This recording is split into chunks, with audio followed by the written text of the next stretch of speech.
হ্যাঁ সবুজ, আমি কিন্তু বলেছিলাম না আমি খচ্চর না, তুই দুদিনের মধ্যে টাকাটা পাই যাবো বুঝলি। ঠিক আছে মিলা বুঝুক নি মোক টাকা ম্যানেজ করে হ্যাঁ সবুজ, চিন্তা করিস না, আমি আমি আমাকে এরকম ভাবিস না বুঝলি, দিয়ে দিব টাকাটা, যা। হ্যাঁ এখন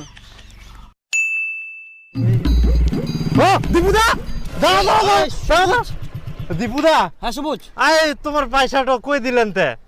আরে সবুজ আর কুছ না রে ভাই, এত প্রবলেমে পড়েছি না, তোকে দিব দিব, এ তোকে 2 দিন সময় দিয়েছিলাম।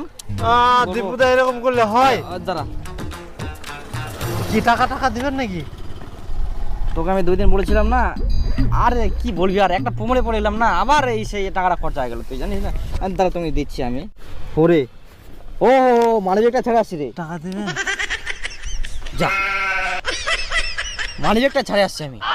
আচ্ছা বুঝতে পারলি তো, ঠিক কালকে আমি ফোন করব, টাকাটা আমি তোকে কালকেই দিয়ে দেবো, আজকে দিয়ে দিতাম আমি, এই যে মানিব্যাগটা আজকে ভুলে গেছি। কত মনে করছিস না? আর ঘুরাবেন দাদা,